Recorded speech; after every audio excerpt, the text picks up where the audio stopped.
Pace tuturor! Este sâmbătă seara și mi-am propus să împărtășesc cu voi una din minunile pe care Dumnezeu le-a făcut în viața mea. 26 de ani în urmă m-am trezit dimineața și am realizat că aveam 2 ganglioni umflați, inflamați sub antebrațul stâng. Eram însărcinată cu fiul meu cel mic. Și imediat mi-am făcut socotelile și am zis, trebuie să avem răbdare, să vină bebelușul sănătos întâi și apoi vom investiga ce e cu acei ganglioni. Așa se face că Samuel s-a născut, un bebeluș sănătos, 3 kg 350 și 3 luni de zile mai târziu intram în cabinetul unui specialist, medic specialist pe probleme oncologice.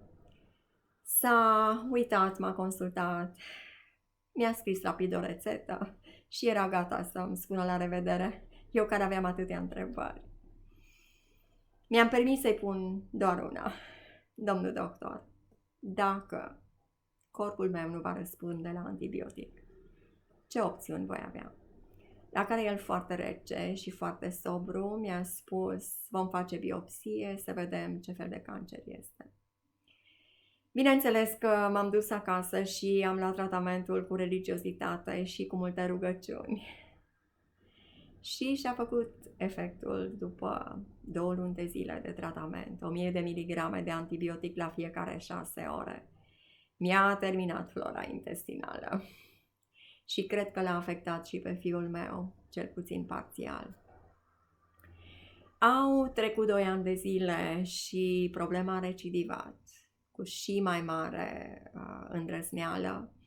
De acum erau mai mulți ganglioni și erau mult mai mari. Și tratamentul nu și-a mai făcut efectul atât de repede ca prima dată. Povestea asta s-a repetat de 4 ori.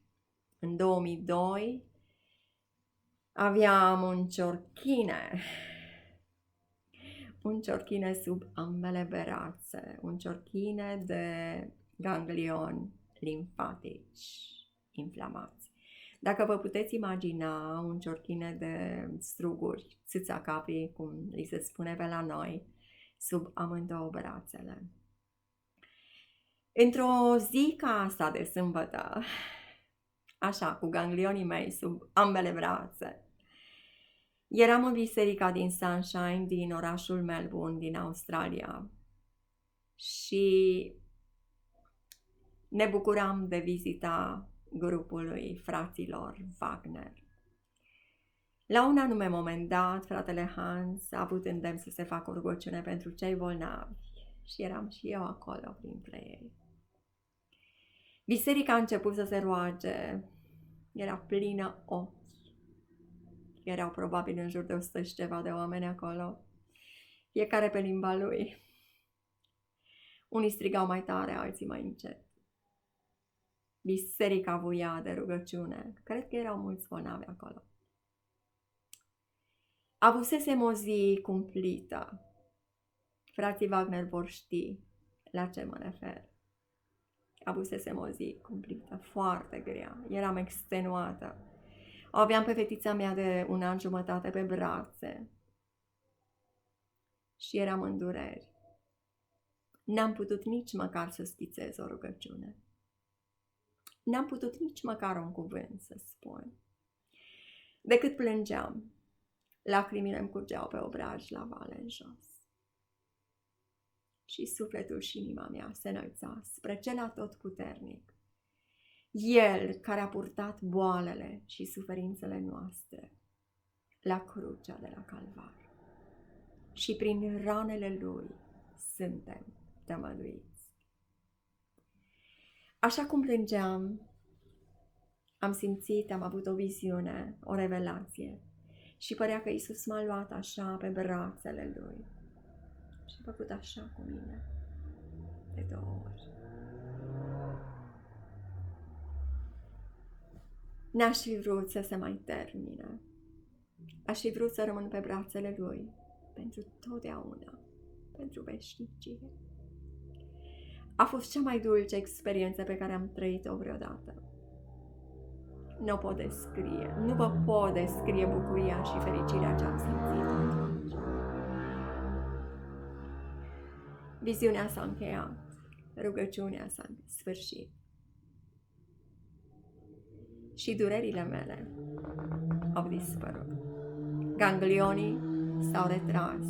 Mai aveam doar 2 mici, cât 2 boabe de mazăre, așa, ca un semn de aducere aminte. Sunt 20 de ani de atunci. Și n-am mai revenit niciodată. Sunt foarte curată. Cât de minunat este Dumnezeu în toate lucrările Lui. Poate te gândești că nu te-ai rugat prea puternic, cu destulă credință. Poate te gândești că rugăciunile tale nu sunt destul de speciale, destul de bine făcute. Vreau să-ți spun în seara asta că rugăciunea Anei a fost doar de pe buze, doar buzele și le mișca, dar inima ei s-a întâlnit cu Tatăl, s-a întâlnit cu cer. Rugăciunea mea a fost fără cuvinte, dar Iisus aude și atunci când tu nu mai ai cuvinte. El aude cuvântul și durerea inimii tale.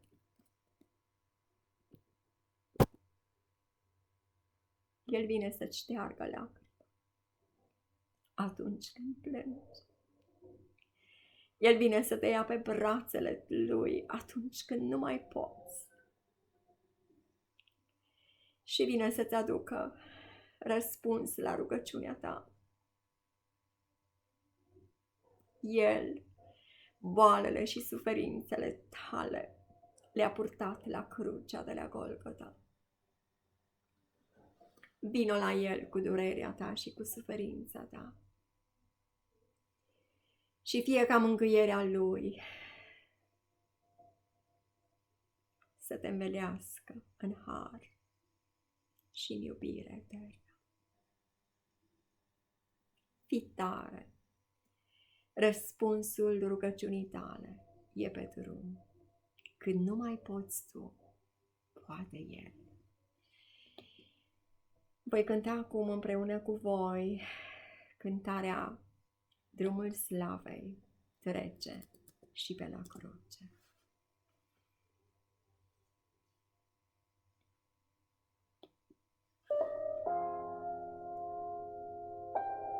Aleluia, Iisus, cât ești tu de minunat. Laudă-L astăzi pe Domnul, suflet zdrobit de patim. Laudă-L printre suspine, laudă-L printre lacrimi. Drumul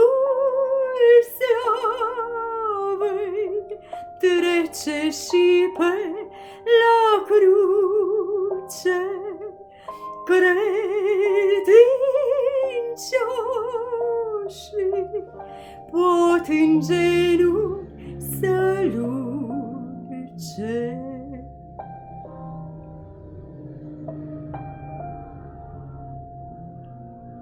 Mare să-ți fie credința, roagă-te și fii tare. Nu ocoli suferința, ea îți va da răbdare. Drumul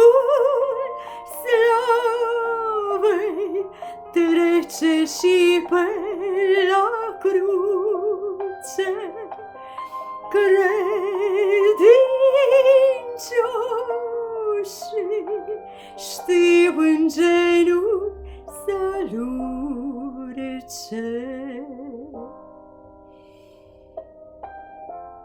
Aleluia, Iisus!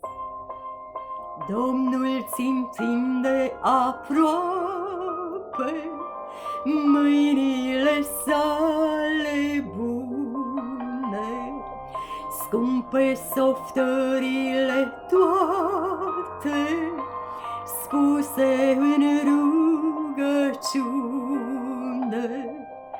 Drumul slavei trece și pe la cruce, credincioșii știu în genunchi să-l urce.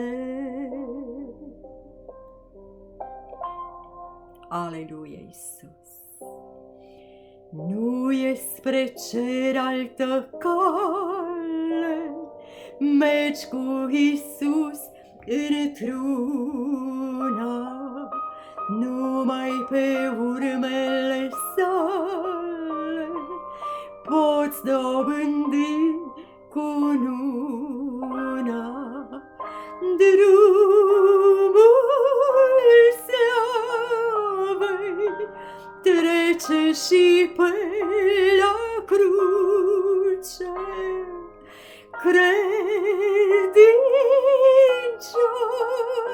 credincioșii pot în genunchi să-l urce. Drumul slavei trece și pe la cruce, credincioșii pot în genunchi să-l urce.